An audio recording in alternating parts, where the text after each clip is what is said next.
Welcome back, everybody, to the Baltimore Orioles franchise here on MLB The Show 21. Today we have a very exciting episode here as we have the 2023 MLB Draft.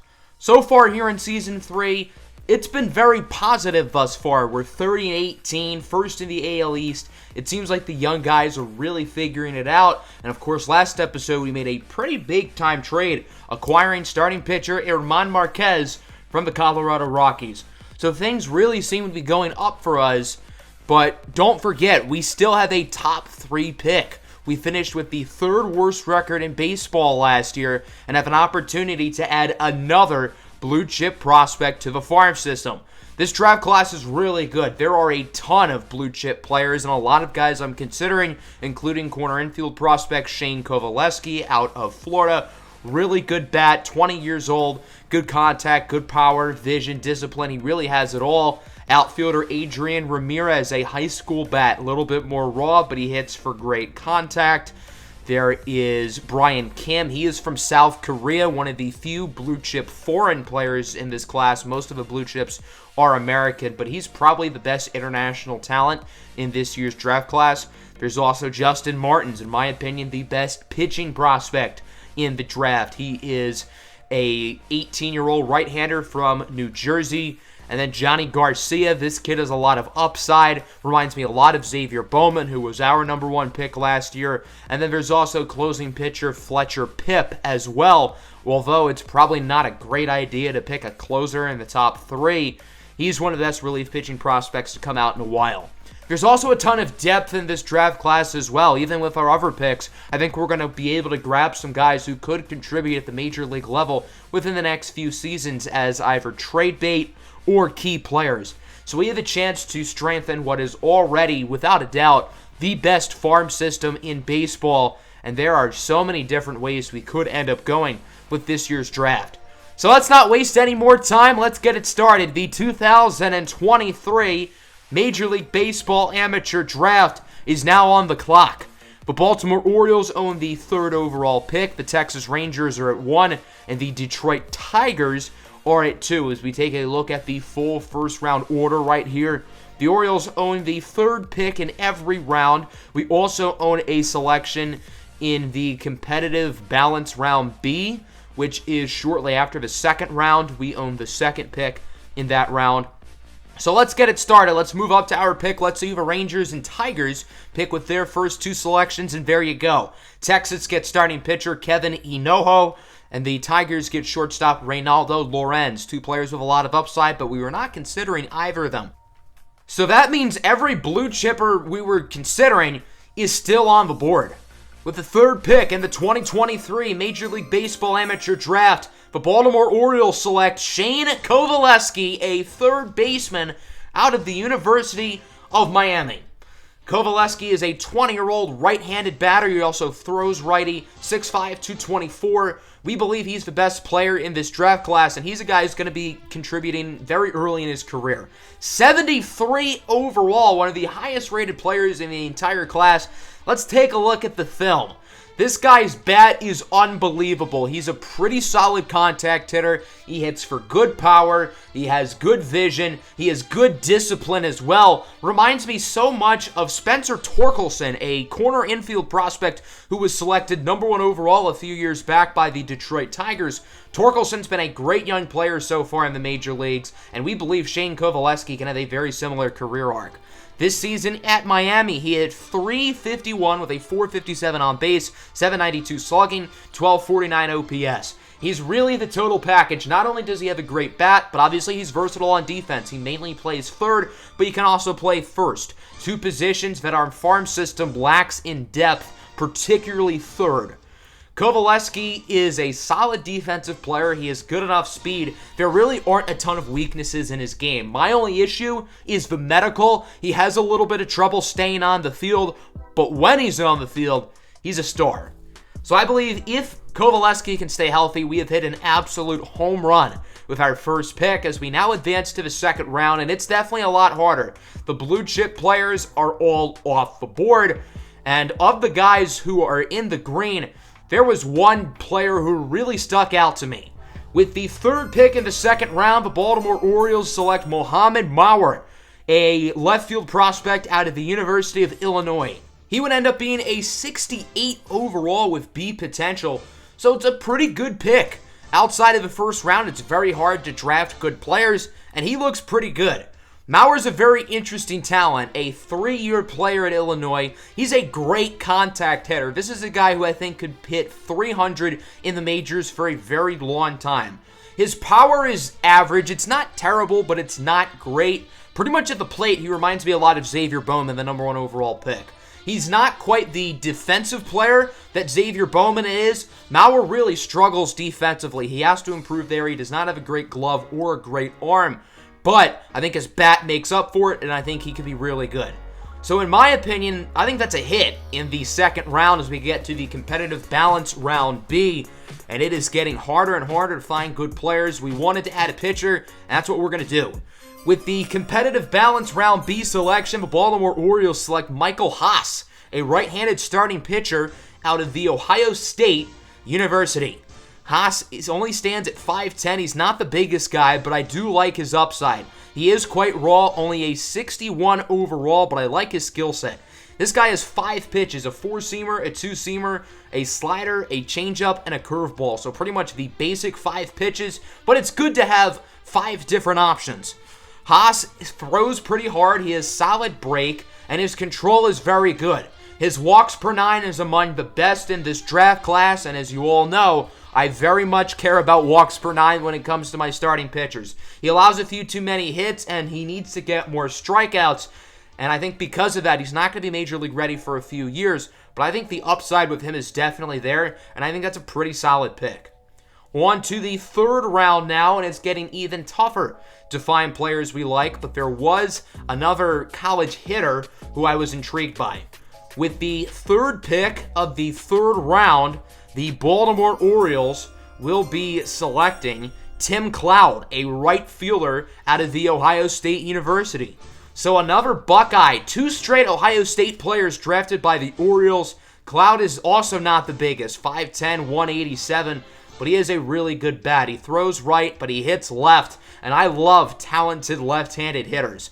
Cloud is a 70 overall with B potential, so again, another really good pick. As a contact hitter, he's very impressive against righties and lefties. His power against righties is really good, against lefties, not as good.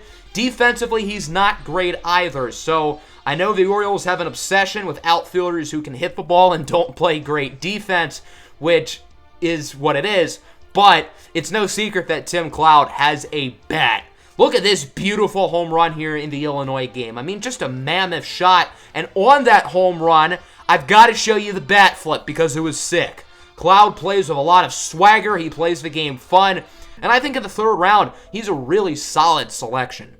So another good pick here by the Orioles, who so far are killing this draft as we advance to the fourth round now. I want to get another pitcher, and there is one who really sticks out. With the third pick of the fourth round, the Baltimore Orioles select Patrick Carver, a relief pitcher out of the University of Vanderbilt. A lot of the prospects we've picked so far have played for colleges in their home state. However, Carver decided to go to Vanderbilt, where he has been their closer, and he's pretty solid. He is a 63 overall with C potential. This is a very high floor player in my opinion. Carver has 4 pitches, a 4-seamer, a 2-seamer, a changeup, and a curveball. He doesn't have many strengths to his game, but he also doesn't have many glaring weaknesses. I think this is a guy who's never going to be an elite pitcher. I don't think he's always going to be the most consistent, but he's going to be a guy who I think is a solid reliever in the majors for upwards of a decade. And in the fourth round, if you can get a guy like that, hats off. I think that's a good pick.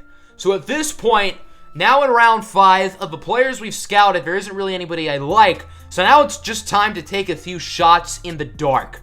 And we have gotten a few big hits on lottery ticket picks within the past few seasons. Guys like Felix Rosa and Cosmo Cruz. So hopefully we can get another one here.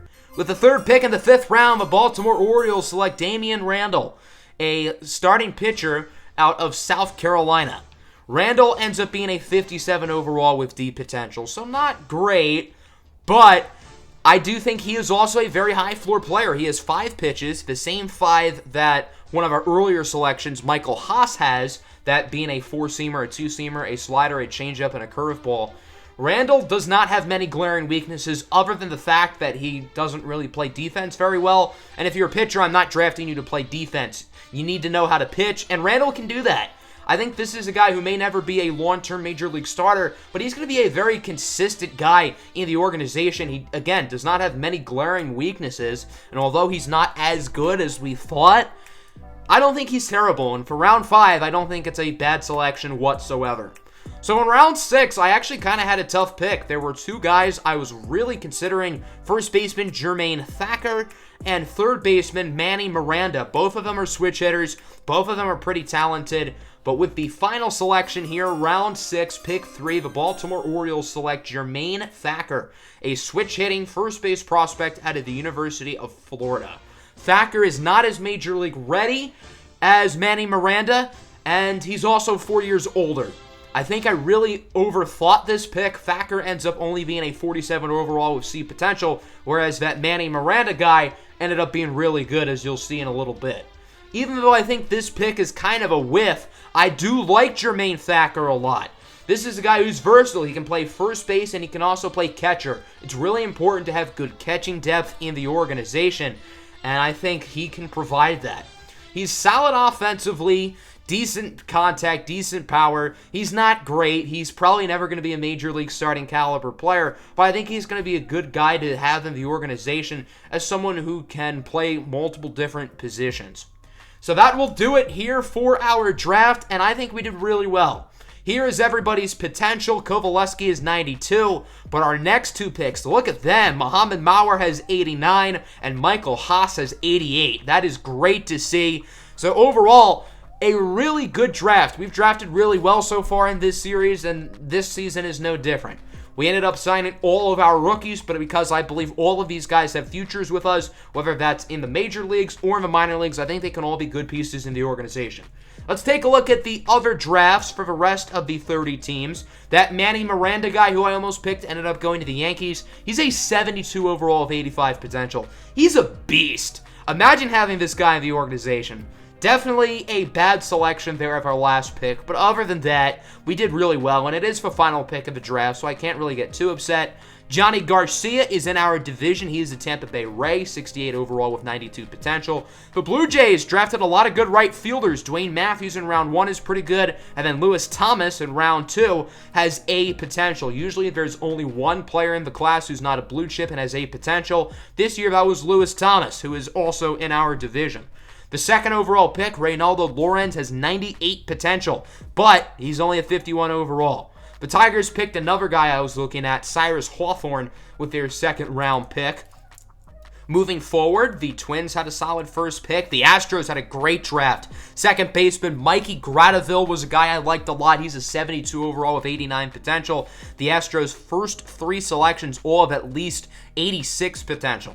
The A's got a nice first pick with Alberto Ramos. Brian Kim ends up in Seattle. He is a 67 with 93 potential. The first overall pick, Kevin Hinojo, is a 63 with 94. That's a pretty good selection for the Texas Rangers, as they hope he'll be the ace of the future.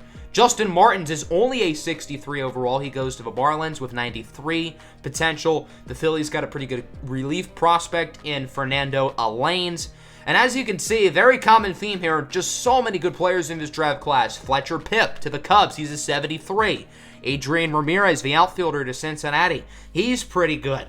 I think this was definitely the best draft class of the series, and there are just so many good players in the first round, and so many good players scattered throughout the draft as well. The Cardinals got an interesting first pick. He only has 76 potential, but he's a 71 overall. The Rockies got a 99 potential catcher with their first pick, and Brian Vizcaino out of Cuba. They did sign Wilson Contreras in the offseason, but I guess eventually once Contreras gets older and is no longer that good, they have a really good replacement in Vizcaino, who they hope can be really good. The next 2 picks for the Rockies had at least 88 potential, so you could argue they had an even better draft than we did, although, again, I'm super happy with our draft. The Giants got a great catcher in Orlando Mesa, 74 overall, which I believe is tied for the highest rated player in the entire draft. So that will do it for today's episode. Let me know what you think of our draft class in the comments section below. Again, I think we had a phenomenal draft, and the farm system has gotten even stronger today. Next episode, we're going to continue the month of June with the Major League team. Hope everybody enjoyed. Peace.